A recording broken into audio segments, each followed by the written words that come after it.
Okay बच्चों, तो अब हम आ गए एक्सरसाइज 11.2 के 8 सम में। तो बच्चों मैं कहना चाहूँगी कि अब नवंबर आ गया है, आपको बीमार पड़ने का कोई चांस नहीं है। विंटर है, please take care of yourself. मम्मा को बोलिए कि आपको हल्दी वाला दूध पिलाएं, और अगर थकान लगती है तो हेमोग्लोबिन के लिए you can have pomegranate seeds और गुड़ खाते हैं, वो सब चीज़ों से आपके हेमोग्लोबिन बढ़ती है। तो अपना अच्छा ख्याल रखिए, आपको बिल्कुल बीमार पड़ के टाइम वेस्ट नहीं होना चाहिए। You can't lose a single day, कोई ना कोई सब्जेक्ट तो आपको रिवाइज करना ही है। तो चलिए अब हम 8 सम में आते हैं। इसमें बच्चों दिया गया है कि horse is tied to a peg at one corner of a square shaped grass. तो ये बहुत इंपॉर्टेंट है, स्क्वायर शेप्ड ग्रास फील्ड है। मीन्स क्या है बच्चों, आपको वहां पे डायग्राम भी दिया है आपके टेक्स्ट बुक पे।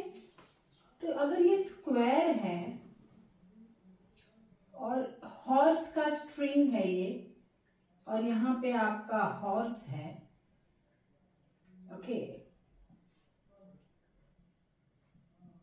तो उसका एरिया पूछ रहे हैं कि वो कितना एरिया ग्रेज कर सकता है।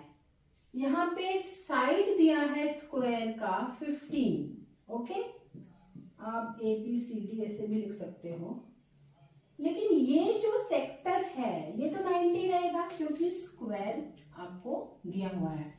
तो आपका यहाँ पे थीटा क्या आ जाता है, 90 डिग्री आ जाता है, ओके।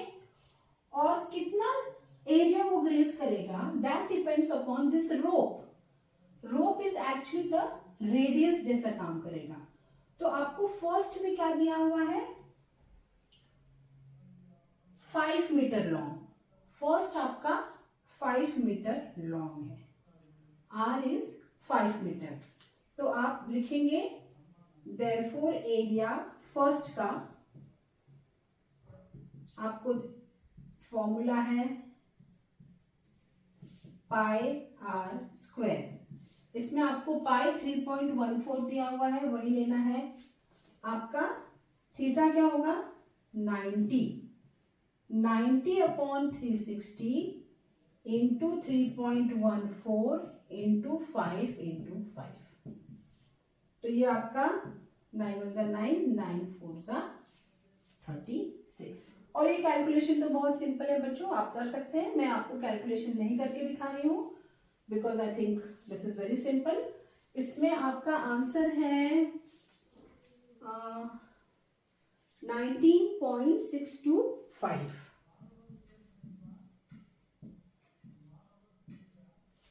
ठीक है, ये आपका इसमें आंसर आता है। नाउ सेकंड आपको समझना है कि पूछा क्या है। सेकंड में आपको बोल रहा है कि जो R है, जो रोप है, वो कितना हो जा रहा है, 10 मीटर लॉन्ग है।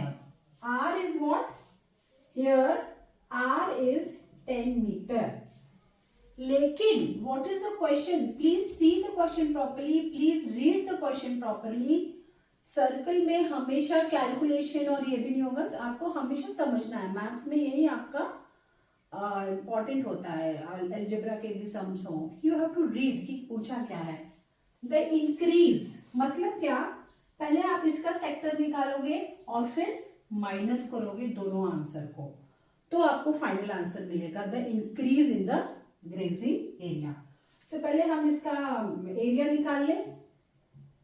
एरिया इसमें भी थीटा तो 90 रहेगा, तो हमें क्या मिलता है, एरिया ऑफ द सेक्टर आप पूरा लिखिए। एरिया ऑफ द सेक्टर आपको वापस आप लिख सकते हो, या आप यहां से शॉर्ट ले सकते हो। यहां पे आपका आएगा 10 इंटू 10, क्योंकि आपका रेडियस 10 हो जाता है। ये भी आप कैलकुलेट कर लेना, ये भी मैं कैलकुलेट नहीं कर रही हूं। इसका आंसर है 78.5